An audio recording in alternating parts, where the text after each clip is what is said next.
नमस्ते सर। नमस्ते। सर आपके लिए मिठाई का डब्बा। अरे वाह, लाओ लाओ, मिठाई लेके आए हो तो। इसमें तो सच में मिठाई है।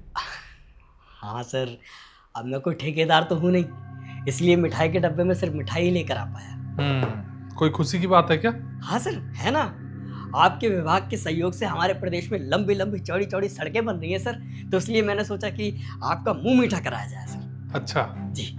अब धीरे धीरे हमारा देश विकसित देश बन जाएगा। हाँ सर, बिल्कुल। चलो, अब आपने मिठाई दे दी, खुश हो गए, अब जाओ।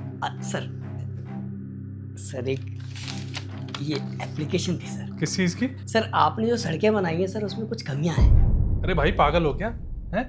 हमारी सड़कों की तारीफ हो रही है, न्यूज चैनल वाले, अखबार वाले इतना छापते हैं, और तुम कह रहे हो सड़कों में कमियां हैं? है सर, है, क्योंकि आपने जो सड़कें बनाई हैं वो सिर्फ मोटर गाड़ी वालों के लिए। मतलब सर आपने जो सड़कें बनाई हैं उसमें सिर्फ टू व्हीलर, फोर व्हीलर, बस या ट्रक ही चल पाते हैं। अरे भैया, तो और किसके लिए बनाई जाती हैं सड़कें? सर हमारे देश में टू व्हीलर, फोर व्हीलर चलाने वालों से भी बड़ी आबादी ऐसी है जिनके पास खुद के प्राइवेट साधन नहीं है। आज भी वो साइकिल, पैदल या सरकारी वाहनों में सफर करते हैं। देखो भैया, ऐसा है, सड़कें उनको ध्यान में रख के बनाई जाती हैं जिनसे कुछ राजस्व आए, सरकारी खजाने में पैसा आए। अब एक बात बताओ, कोई साइकिल वाला या पैदल वाला टोल क्रॉस करेगा तो सरकार उससे टोल तो नहीं लेगी ना।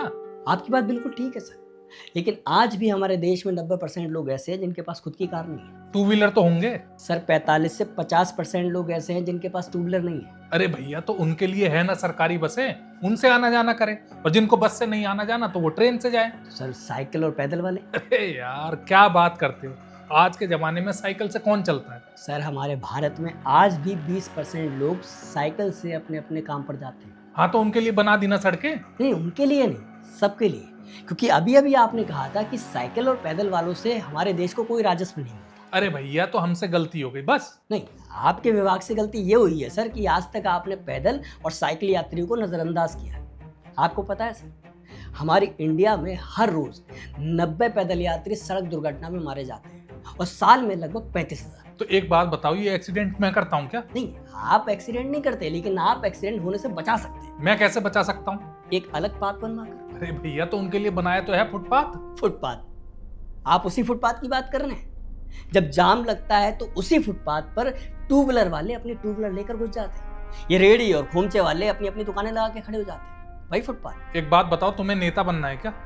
सर प्लीज, ये नेता नाम की गाली मत दीजिए सर।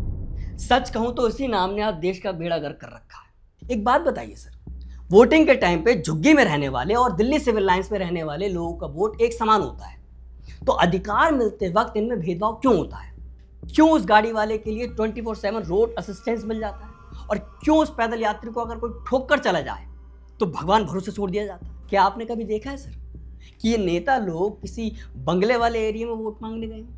नहीं जाते हैं सर, क्योंकि उन्हें अच्छे से पता है वोटिंग वाले दिन ये वोट डालने नहीं जाएंगे, छुट्टी पे निकल जाएंगे। इसलिए ये नेता लोग झुग्गी झोपड़ी, स्लम और ये कॉलोनी में वोट मांगने जाते हैं। बच्चों को गोद में उठाते, उन्हें प्यार करने का ढोंग करते हैं, माताओं बहनों के पैरों में गिर गिर कर वोट मांगते हैं, और जीतने के बाद उसी वर्ग को इग्नोर किया जाता है। सर आपने पेड़ काट के रोड तो बना दिए, लेकिन रोड के किनारे पेड़ लगाना भूल गए। रोड बिछाने के लिए आपने पानी के स्रोत तो खत्म किए, लेकिन उसी रोड के किनारे नल लगाना भूल गए, क्योंकि अगर लगवाए होते तो कोरोना काल में जो यात्री पैदल पैदल अपने घर जा रहे थे, तड़प तड़प पे सड़क पे नहीं मरते।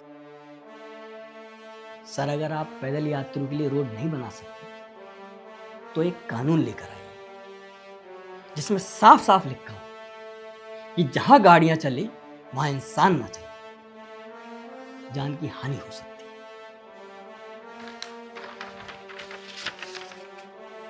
धन्यवाद सर। मिठाई।